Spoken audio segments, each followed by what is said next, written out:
Halo anak-anak semuanya, bagaimana kabar kalian?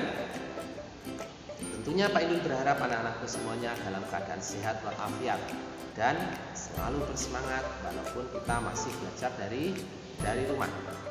Anak-anakku semuanya, sebelum kita melaksanakan pembelajaran kali ini, kita berdoa terlebih dahulu supaya diberi kelancaran dan kemudahan nanti dalam memahami materi yang ada dalam video pembelajaran kali ini. Berdoa mulai. Berdoa selesai. Nah, anak-anak semuanya, silakan bagi yang belum disiapkan buku-bukunya, kita siapkan dulu. Dan kalau sudah siap, kita simak video pembelajaran kali ini. Semangat pagi anak-anak hebat. Assalamualaikum warahmatullahi wabarakatuh. Anak-anak, hari ini kita akan mempelajari tema 6, subtema 2, pembelajaran yang pertama.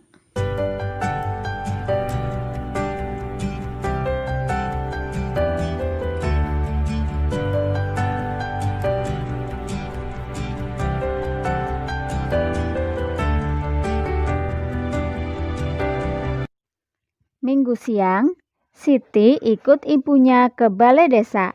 Ibu Siti bersama-sama ibu-ibu PKK lainnya hendak mengikuti pelatihan membatik.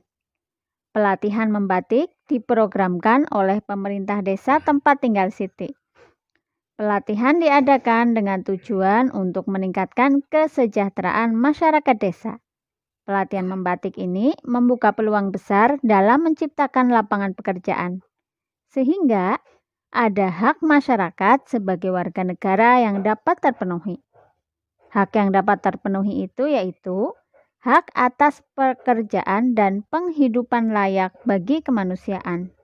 Melalui pelatihan membatik, ibu-ibu PKK di tempat tinggal Siti telah mendapatkan haknya sebagai warga negara Indonesia, baik hak mendapatkan pendidikan, mendapatkan pekerjaan, maupun penghidupan yang layak.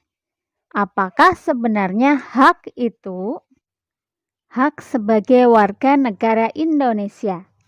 Hak adalah sesuatu yang mutlak menjadi milik seseorang atau sesuatu yang seharusnya diterima seseorang. Hak warga negara Indonesia ditentukan dalam pasal-pasal Undang-Undang Dasar Negara Republik Indonesia tahun 1945. Berdasarkan ketentuan dalam Undang-Undang Dasar Negara Republik Indonesia tahun 1945, hak warga negara Indonesia banyak bentuknya.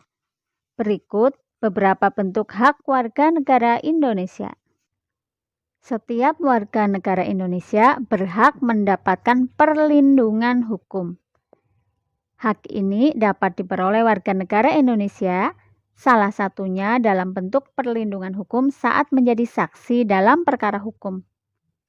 Perlindungan hukum juga bisa diberikan atas hak kekayaan intelektual seseorang seperti hak cipta. Sebagai contoh, hak cipta dalam penerbitan buku. Biasanya yang diberikan hak cipta atas isi buku adalah penulis atau penerbit. Selain itu, setiap warga negara Indonesia berhak atas pekerjaan dan penghidupan yang layak.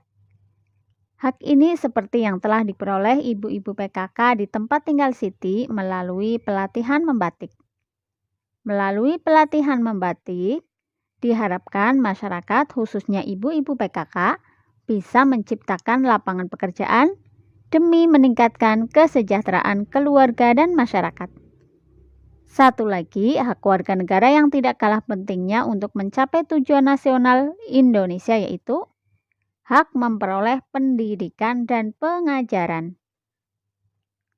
Pemenuhan hak warga negara Indonesia ini dapat mencerdaskan kehidupan bangsa yang merupakan salah satu tujuan nasional Indonesia. Masih banyak hak warga negara Indonesia lainnya yang ditetapkan dalam Undang-Undang Dasar Negara Republik Indonesia tahun 1945. Beberapa di antaranya adalah memiliki kedudukan yang sama di mata hukum dan di dalam pemerintahan, kebebasan memilih dan memeluk serta menjalankan agama dan kepercayaan yang diyakini, mempertahankan wilayah negara kesatuan Indonesia dari serangan musuh, serta kebebasan berserikat, berkumpul, dan mengeluarkan pendapat secara lisan dan tulisan sesuai undang-undang yang berlaku. Penuhilah hakmu secara seimbang dengan cara melaksanakan kewajiban sebagai warga negara Indonesia. Teks tersebut merupakan teks non-fiksi. Teks non-fiksi adalah teks yang berisi fakta atau hal yang benar-benar terjadi. Contoh teks non-fiksi yaitu berita, artikel, dan jurnal. Teks non-fiksi tersebut terdiri atas 5 paragraf yang setiap paragrafnya terdapat gagasan utama. Gagasan utama adalah suatu gagasan atau ide yang sedang dibicarakan atau dibahas dalam sebuah paragraf. Gagasan utama disebut juga gagasan pokok, pikiran utama, pokok pembicaraan, atau pokok pikiran. Gagasan utama dapat kamu kenali dengan 2 cara. Yang pertama, membaca teks dengan cermat, kemudian menjawab pertanyaan apa yang sedang dibahas pada teks tersebut. Kemudian yang kedua, menemukan kalimat utama pada setiap paragraf, kemudian menarik kesimpulan gagasan-gagasan utama setiap paragraf, dan menyimpulkan gagasan utama teks. Kalimat utama adalah kalimat yang bersifat umum dan mengandung gagasan utama. Atau dengan kata lain, kalimat utama adalah kalimat inti dari paragraf tersebut. Anak-anak, bacalah kembali dengan cermat teks non-fiksi yang telah kita baca tadi, kemudian tentukan kalimat utama dan gagasan utama masing-masing paragraf. Di sini Bu Guru contohkan paragraf 1. Paragraf 1 kalimat utamanya terletak di kalimat yang ketiga, yaitu hak warga negara Indonesia banyak bentuknya. Nah, dari kalimat utama kita simpulkan gagasan utamanya, yaitu hak warga negara Indonesia. Kemudian untuk paragraf kedua silakan dicermati paragraf 2. Nah, kalimat utamanya yaitu ada di kalimat pertama. Setiap warga negara Indonesia berhak mendapatkan perlindungan hukum. Nah, berarti gagasan utamanya yaitu hak mendapat perlindungan hukum. Nah, silakan kalian lanjutkan untuk mencari kalimat utama dan gagasan utama paragraf ketiga, keempat, dan kelima. Anak-anak hebat, kamu telah mengetahui beberapa hak warga negara Indonesia. Hak-hak warga negara Indonesia tersebut ditetapkan dalam Undang-Undang Dasar Negara Republik Indonesia tahun 1945. Hak-hak warga negara tersebut antara lain yang pertama, mendapatkan perlindungan hukum sesuai pasal 27 ayat 1, pekerjaan dan penghidupan yang layak pasal 27 ayat 2, ikut serta dalam upaya bela negara pasal 27 ayat 3, kemerdekaan berserikat dan berkumpul serta mengeluarkan pikiran pasal 28E ayat 3, kemerdekaan memeluk agama dan beribadat menurut agama dan kepercayaannya masing-masing pasal 28E ayat 1, ikut serta dalam upaya usaha pertahanan dan keamanan negara pasal 30 ayat 1, mendapat pendidikan pasal 31 ayat 1, kebebasan memelihara dan mengembangkan nilai-nilai budaya nasional pasal 28C ayat 1, memanfaatkan sumber daya alam pasal 33 ayat 3, fakir miskin dan anak-anak yang terlantar dipelihara oleh negara pasal 34 ayat 1, memperoleh fasilitas pelayanan kesehatan pasal 28H ayat 1. Anak-anak, silakan kalian catat tentang hak-hak warga negara Indonesia beserta pasal-pasal dalam UUD 45 tersebut di buku catatan kalian. Anak-anak hebat, kita lanjutkan lagi ya cerita tentang kegiatan PKK di tempat tinggal Siti. Ibu-ibu PKK di tempat tinggal Siti sudah mahir membatik. Secara swadaya dan subsidi dari pemerintah desa, ibu-ibu PKK membuka usaha produksi kain batik. Akhirnya, ibu-ibu PKK dapat menciptakan lapangan pekerjaan dan meningkatkan kesejahteraan keluarga dan masyarakat. Dengan membuka usaha produksi batik, Berarti ibu-ibu PKK di tempat tinggal Siti telah ikut serta melestarikan warisan budaya nenek moyang kita. Mengapa demikian? Batik adalah identitas budaya Indonesia. Bahkan sejak tahun 2009, UNESCO telah mengakui bahwa batik merupakan warisan budaya bangsa Indonesia. Batik memiliki beragam motif yang mencerminkan identitas dari tiap-tiap daerah. Oleh karena itu, batik menjadi salah satu akar budaya bangsa Indonesia yang wajib dilestarikan oleh setiap warga negara Indonesia. Melestarikan budaya bangsa Indonesia termasuk upaya mempertahankan kemerdekaan Negara Kesatuan Republik Indonesia atau NKRI. Cara lainnya yang dapat dilakukan masyarakat untuk mempertahankan kemerdekaan NKRI misalnya dengan sikap cinta tanah air, membina persatuan dan kesatuan, serta rela berkorban untuk kepentingan bangsa dan negara.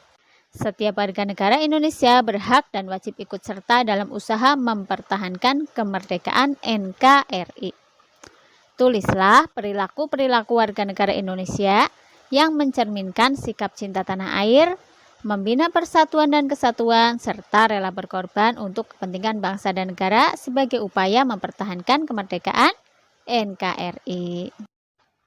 Upaya mempertahankan kemerdekaan NKRI, sikap yang pertama yaitu cinta tanah air. Nah, contoh perilakunya melestarikan budaya bangsa, menjaga kelestarian lingkungan, rajin belajar, cinta produk Indonesia. Contohnya seperti memakai batik dan membeli buah lokal. Tidak hanya buah saja ya, pokoknya membeli segala produk yang dihasilkan oleh bangsa Indonesia sendiri atau made in Indonesia. Sikap membina persatuan dan kesatuan contohnya berteman dengan siapa saja tanpa memandang suku, budaya, dan agamanya, mau mempelajari kesenian dari daerah lain, menolong siapa saja tanpa membedakan suku, budaya, dan agamanya, kemudian hidup rukun, gotong royong, dan lain sebagainya.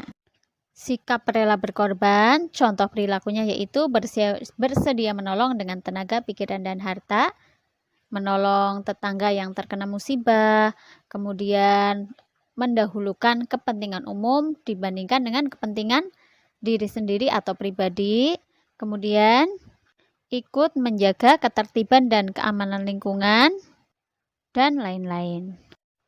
Silakan kalian catat di buku kalian contoh-contoh sikap mempertahankan kemerdekaan NKRI. Kalian bisa menambahkan dengan contoh-contoh sikap yang lainnya. Anak-anak hebat, demikian tadi pembelajaran kita untuk hari ini. Hari ini kita telah mempelajari tentang gagasan utama, hak-hak warga negara, dan upaya mempertahankan kemerdekaan Negara Republik Indonesia. Semoga menjadi ilmu yang bermanfaat. Sampai jumpa pada video pembelajaran berikutnya. Wassalamualaikum warahmatullahi wabarakatuh. Nah, itu tadi anak-anak, bagaimana materinya? Menarik bukan? Tentunya anak-anak juga bisa mencari lagi materi dari referensi atau sumber yang lain. Bisa dari internet, dari YouTube, maupun dari buku-buku yang anak-anak miliki. Tidak lupa materi yang ada di LKS maupun paket, anak-anak bisa membaca kembali. Dan jangan lupa untuk tugas-tugasnya anak-anak coba. Dan nanti dikumpulkan pada waktu yang Pak Ibu sampaikan melalui WA Group. Akhirnya sampai di sini pertemuan kita akhiri. Wassalamualaikum warahmatullahi wabarakatuh.